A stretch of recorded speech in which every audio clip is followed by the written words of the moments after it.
Hi, I'm Joni Ravenna, and we think we found the perfect ski resort. One where the slopes are just the right degree of difficulty, the sun's almost always shining, and the view is of neighboring mountains that surround miles of shimmering lake. Sound too good to be true? Well, it's not. Depending upon how advanced you are, whether you prefer moguls or powder, and whether you're traveling solo or with the family, we've got the perfect ski trip for you. It's to be found nowhere other than Lake Tahoe, USA, and we're going to take you there on this edition of Great Sports Vacations.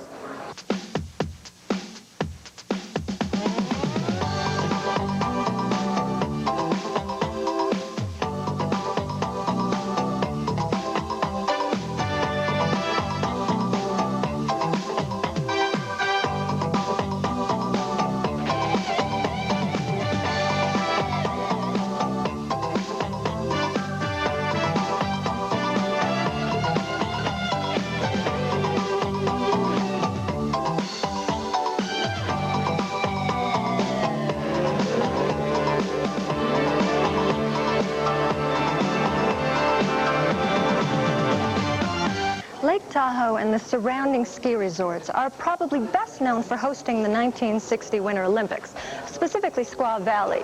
Now, if you're a confident skier who's perhaps even hoping to compete yourself one day, then Squaw's the place for you. But if you're just starting out, or perhaps a youngster who's new to the sport, then North Star is where you'll want to be. A resort that caters to families, North Star offers classes to kids of all ages and is perfect for the family that skis together.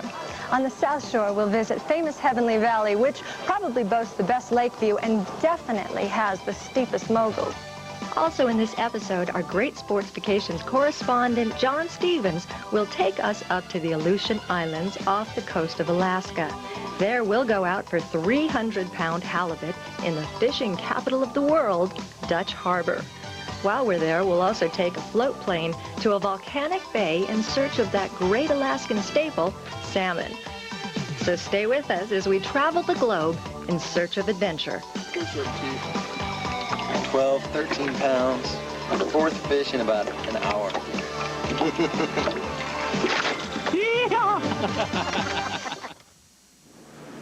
Our Alaskan fishing adventure began on the small island of Unalaska on the Aleutian chain. Once a Russian outpost on the Bering Sea, it served as a base for the most incredible fishing adventure of my entire life. Hit him hard there. Hard. Back now, keep that bolt. Oh, there we go. Is it? Great. We're located where the Bering Sea and the Pacific meet, off of Dutch Harbor in the Aleutian Islands. And as you can see, I'm in trouble. I can't seem to slow this guy down. And if he tries to run, don't put your thumb on the reel. Hey, who wants this fish? Who wants this fish? Get over here, partner. Get over here, fish. Hook up over here. The kind of fish we catch here in Dutch Harbor is the halibut, and it ranges from a 2-pound fish to something that might go over 300, 400 pounds. And we have a lot of commercial fishermen that fish up here, and they come out with some real monsters. Hey! 1, 2, 3. Oh.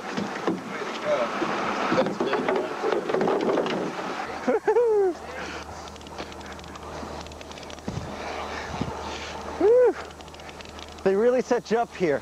Got your rain gear on, you got your fighting belt. As soon as the line goes in the water, you got a halibut.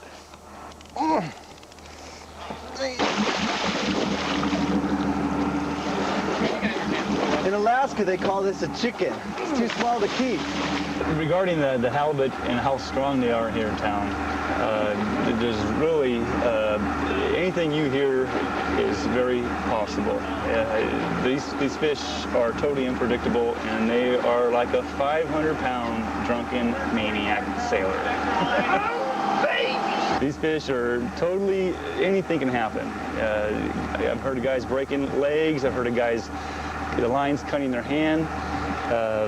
There's really, anything can happen any day. We're always upgrading our gear. Our gear we use here in town is 145-pound Spectra with a very heavy-duty pole. And what happens, we also have the leaders are a 500-pound mono, and we've gone through a lot of different gear to meet the quest, and the quest is to go for a world record fish. Yeah, I guess I'm gonna have to go over and get some. Yeah, we're getting them, but small ones, nothing, anything, probably 50 pounds. So I don't want to waste that good water. Equipped with the latest in global positioning gear, Captain Darrell knew all the honey holes. After hooking up to a dozen fish at our first location, we headed further south in search of monster halibut. Right. Got another one. Woo! Yeah, this is a big one. This guy had his Wheaties this morning. Woo! Break my pole. Go ahead, break my. I dare you to break those poles, guys. Oh, really? Yep. Keep the challenge. Break the pole. Instead of losing? Instead of losing the fish. Instead of losing the pole. Awesome.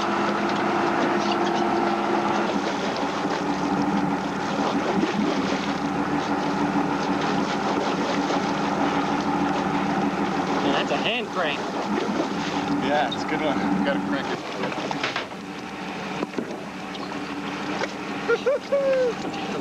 Holy bejesus! That's another hawk. That's right by me. Down the water. Down on the water. My way. My way. My way. My way.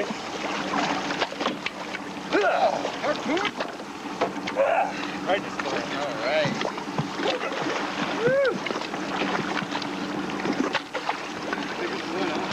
Tag, you're in. There we go.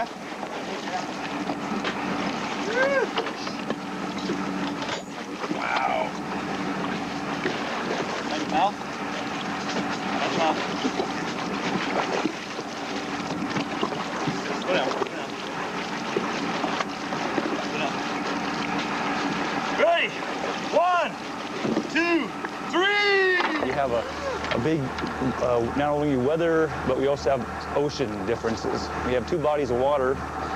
One's the Pacific Ocean, which is to the south here, and then we have the Bering Sea, which is to the north of here. And what we're situated on the Aleutian chain, we're right in between. Coming out of there.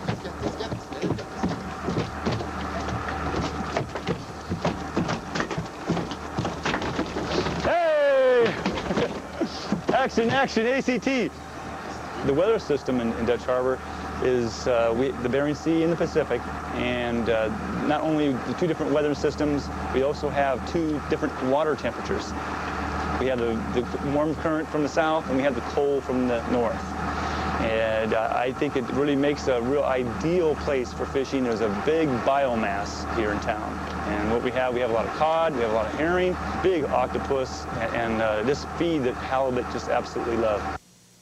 Here we are with my biggest catch for the day. Weighs in at 153 pounds, and at that, that's still only half the weight of the record for Dutch Harbor. Hey, congratulations for a rookie. Thanks. After a day on the Bering Sea catching monster halibut, a visitor to Dutch Harbor can retreat to the Grand Aleutian, a 112-room luxury hotel. The Grand Aleutian's executive chef, Dave Wood, is a recipient of the prestigious Escoffier Medal, and tonight he's making for me a banana and blueberry Foster. This is just a real classic Bananas Foster, but I've put a little North Pacific rim slant on it by using Yukon Jack liqueur and the local blueberries, which are coming into season very nice right now. Tomorrow, I understand you guys are going to Volcano Bay. Well, Volcano Bay is about 20 miles from town here. You take a little shuttle from town here to a little small boat plane and land on a lake. And that has nobody on it. We don't have a commercial fishery here for salmon. So our salmon runs get really big around here. We have no commercial pressure, and being so far away from our little town, we don't have anybody out there. So when you fly in there, you're going to find nobody. There's going to be nobody there. So the fishing there is fantastic. you'll probably run into some 19 to 20 pounders, and you better have brand new line on your reels. You run in there with 15-pound tests and you use last year's line, you're not going to catch a fish because you're going to be snapping your reels. So you keep nice new line on there. Almost good. The base camp's located between the lake and the ocean, just about halfway, with a creek running right between it, so we can utilize the creek to get up here to it so people don't have to walk all the way from the lake or from the ocean or however they come in. The silvers have been coming up for the last 3 days now to, I would say, probably close to 2,000 fish a day through our small little creek on high tides, about 6 hours. So I think we'll have a pretty good chance of getting a few. Just a 10-minute seaplane ride from Dutch Harbor. We've arrived here at camp at beautiful Volcano Bay. We've only been here 5 minutes, and I can already tell I don't ever want to go home. Not 5 minutes since my last bite. Already another one. Woo! Okay, let him play himself. Okay. Okay. Up over me. That's it. Good job. Oh, what a sweet fish. What a beautiful. Watch out. Turn around the other one.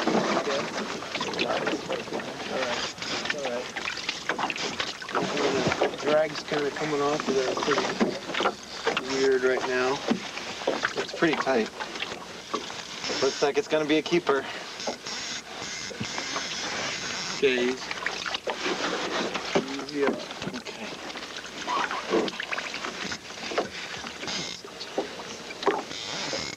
Oh, look at that size of that one. That's a nice fish.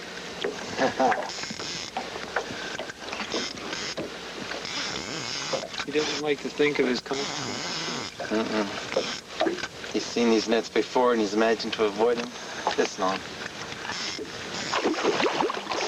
Probably down where you live in California.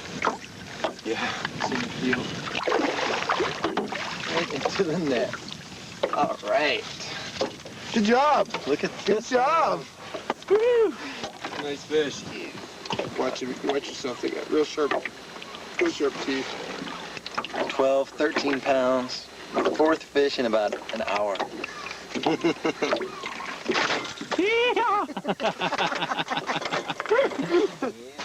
Oh, looks great. Thank you. Here you go, guys. Enjoy it. Now, you might not believe this, but even though we're miles away from the nearest city, our host, Greg, here, has arranged for a 5-star chef by the name of Chuck Lassiter to prepare us this amazing meal of freshly caught salmon with hollandaise sauce before we bed down for the night in our own heated tents. Bon appetit. We're environmentally conscious around here. We try and stress the fact that, yes, everybody likes to eat salmon, but we like to turn back as many as we can. I have 2 small sons that someday I'd like to turn this place over to. So naturally, I would like to see people, send fish back and in good shape, I mean, it can't be helped. You come out, you want to go fishing, you're going to get a few. You want to take a few back with you. But as the most part goes, it's better off that we try and conserve the species. Yeah. He's trying to feed all Southern California. You notice how the boat's going backwards now? Yeah. Take us home, John.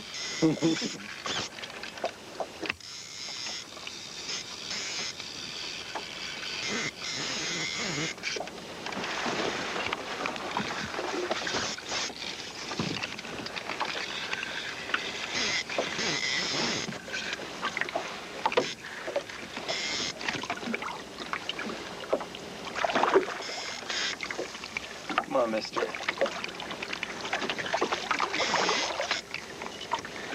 Yeah, he looks really different in the middle. Yeah.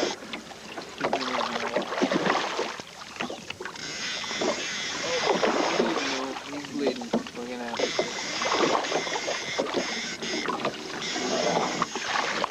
to... Beautiful, huh? Well, don't go away, because we'll be back with more great sports vacations. Lake Tahoe is located on the California-Nevada border and is easily accessible by road and by air. With 10 major airlines flying into Reno International Airport, just 40 minutes to the north, and an airport servicing general aviation in South Lake Tahoe. The California-Nevada state line actually divides the lake, which is 22 by 12 miles long, with a surface elevation of 6,250 feet.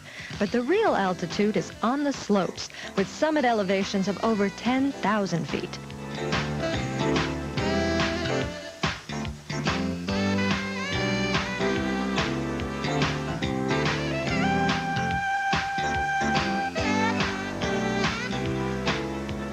There are 16 ski resorts in Tahoe, and perhaps one of the best known on the North Shore is Squaw Valley, home of the 1960 Winter Olympics.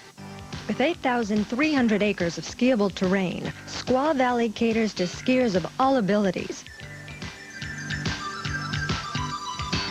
The longest run is 3 miles, and the vertical drop is 2,850 feet. And with over 20 lifts, a cable car, gondola, and state-of-the-art quad chairs, there isn't much waiting in line. Originally, snow skiing began as a mode of transportation by the Norwegians. Well, these skis here are exact replicas of wooden skis used by Norwegians about 100 years ago in Telemark, Norway. And as you can see, they're basically slats of wood with rope bindings. And what's really interesting is the Norwegians developed it to communicate. In fact, Norwegian mailmen of 100 years ago would go sliding door to door, and they'd use this little utensil here and with a message. This is a hollow canister, and they'd come by, and that's how they deliver a message. Now, how they got that back to the mailman, I don't know. Sounds like a dangerous job.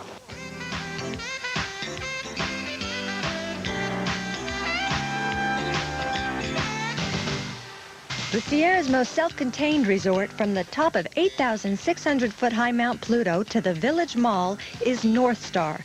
Designed for the family that skis together, North Star offers Star Kids, an all-day program for children 5 to 12.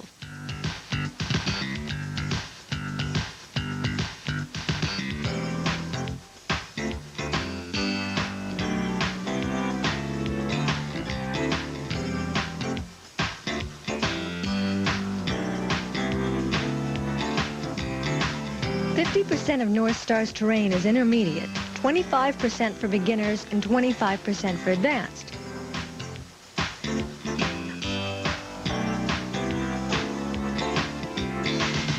A high-speed gondola will take you up, and the summit elevation is 8,600 feet. The facilities include on-site lodging, shuttle service, village restaurants and bars, a general store, and of course a ski school for children and adults. And for the cross-country skier, there are 25 miles of groomed and tracked trails. While the quality of your skiing experience depends on more than one factor, the most important is the skiing itself, and the favorite of the locals is Alpine Meadows.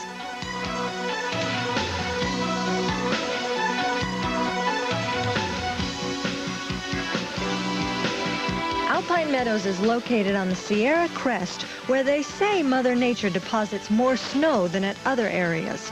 Its high base elevation is 7,000 feet, which means 60% more snow on an average fall. The summit elevation is 8,637 feet, with a vertical drop of 1,800 feet, and the longest run is 2.5 miles.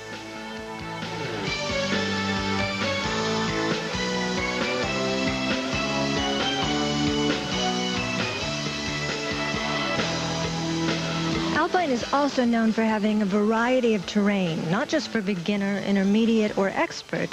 They've got wide open bowls, tree skiing, narrow chutes, rolling meadows, and with 2,000 acres of skiable terrain, there's room for every type of skier. Stay with us as we continue to search for the perfect ski trip, right here on Great Sports Vacations.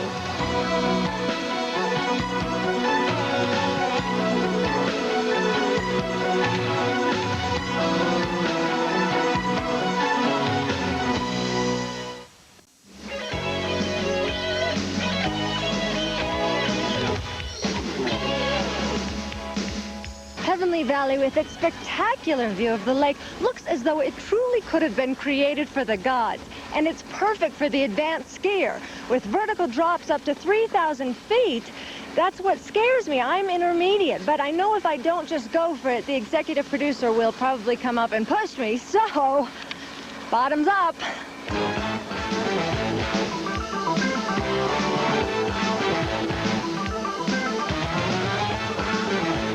Draped over the California-Nevada border, Heavenly is the western United States' only bi-state ski resort.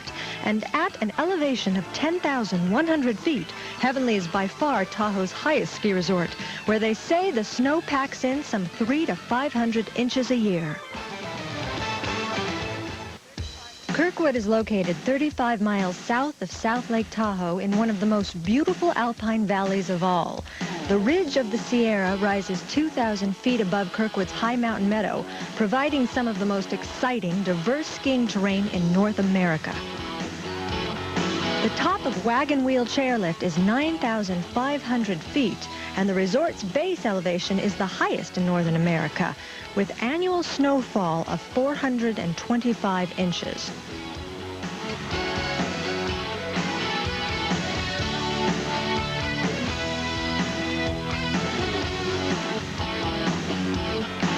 Kirkwood has a total of 11 lifts with 2,000 acres of skiable terrain and 65 runs.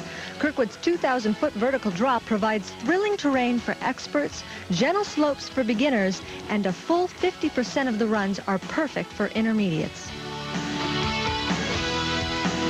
Well, we've visited 5 ski resorts in 3 days, and I can honestly say I am beat. But now you know where to go for the perfect ski trip. So until next time, when again we'll show you some of the most exciting places to go and some of the most exciting things to do, don't forget, don't just take a vacation. Take a great sports vacation. Promotional consideration furnished by Outdoor Adventure Online. Visit Outdoor Adventure Online on America Online. Air transportation provided by Alaska Airlines. Hotel accommodations in Alaska furnished by the Grand Aleutian.